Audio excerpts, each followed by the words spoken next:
നമസ്കാരം, പ്രവാസി മലയാളിയിലേക്ക് ഏവർക്കും സ്വാഗതം.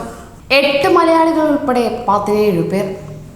പ്രവാസ ലോകത്തെയും അതുപോലെ തന്നെ നാടിനെയും ഞെട്ടിച്ച ആ അപകടം. ഇന്ന് 1 വയസ്സ്. ദുബായിലെ പെരുന്നാൾ സന്തോഷം കഴിഞ്ഞു വരുന്ന ആ പകൽ അതിവേഗത്തിലിരച്ചെത്തിയ ദാരുണ അപകടം നടന്നിട്ട് ഇന്നേക്ക് 1 വർഷം തികയുകയാണ്. ഒമാനിലെ മസ്കറ്റിൽ നിന്ന് 31 യാത്രക്കാരുമായി വന്ന മുവാസലാത്ത് ബസ്സാണ് അപകടത്തിൽപ്പെട്ടത്. പ്രവാസ ലോകത്തെയും അതുപോലെ തന്നെ നാടിനെയും ഒരുപോലെ കണ്ണീരിലാഴ്ത്തി. അങ്ങനെ കഴിഞ്ഞ വർഷം ജൂൺ 6 വൈകിട്ട് 6 Dubai Sheikh Mohammed bin Zayed റോഡിലെ റാഷിദിയ എക്സിറ്റിൽ വെച്ചാണ് ഒമാൻ ബസ്സിടിച്ച് അപകടം ഉണ്ടായത്. അപകടത്തിൽ 8 മലയാളികൾ ഉൾപ്പെടെ 17 പേരായിരുന്നു അതിദാരുണമായി മരണപ്പെട്ടത്. നിയന്ത്രണം വിട്ട ബസ് ഉയരമുള്ള വാഹനങ്ങൾക്ക് അനുമതിയില്ലെന്ന് സൂചിപ്പിക്കുന്ന ബോർഡിൽ ഇടിച്ചു കയറിയാണ് അപകടം ഉണ്ടായത്. അതോടൊപ്പം തന്നെ ലക്ഷ്യസ്ഥാനത്തെത്താൻ മിനിറ്റുകൾ ശേഷിക്കവെയാണ് അപകടം ഉണ്ടായത് എന്നത് ഏവരെയും ദുഃഖത്തിലാഴ്ത്തി.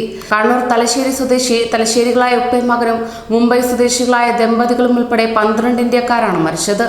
തിരുവനന്തപുരം സ്വദേശി ദീപകുമാർ, തൃശൂർ തളിക്കുളം സ്വദേശി ജമാലുദ്ദീൻ, തലശ്ശേരി സ്വദേശി ചോണക്കടവത്ത് ഉമ്മർ, മകൻ നബീൽ ഉമ്മർ, തൃശൂർ ചേമ്പുകാവ് സ്വദേശി കിരൺ ജോണി, കോട്ടയം സ്വദേശി വിമൽകുമാർ കാർത്തികേയൻ, കണ്ണൂർ മൊറാഴ സ്വദേശി രാജൻ പുതിയപുരയിൽ, വാസുദേവൻ, വിഷ്ണുദാസ് എന്നിവരാണ് മരിച്ച മലയാളികൾ.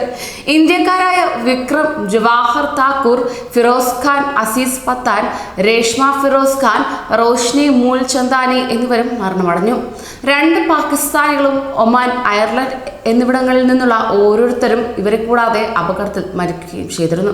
അതേസമയം ഒമാൻ സ്വദേശിയായ ബസ് ഡ്രൈവറും ഹൈദരാബാദ് സ്വദേശിയായ മുഹമ്മദ് മിർസക് അപകടത്തിൽ ഗുരുതരമായി പരിക്കേൽക്കുകയും ചെയ്തിരുന്നു.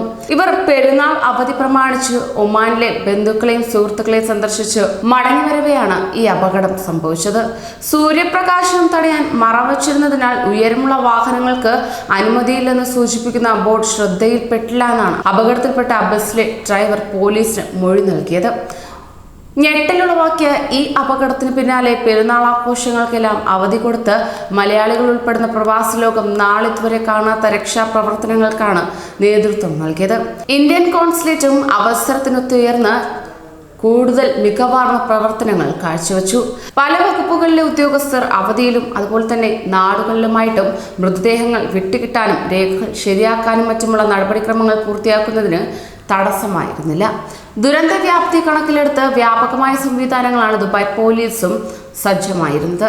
ദുബായ് പോലീസ്, ഫോറൻസിക്, ആരോഗ്യ വിഭാഗങ്ങൾ അവധി ദിനത്തിൽ പ്രവർത്തിച്ച് അങ്ങനെ നടപടിക്രമങ്ങൾ വേഗത്തിലാക്കി. ഇത് അപകടത്തിന് ഇരയായവരുടെ ആശ്രിതർക്കും കുടുംബങ്ങൾക്കും വലിയ ആശ്വാസം നൽകുകയായിരുന്നു.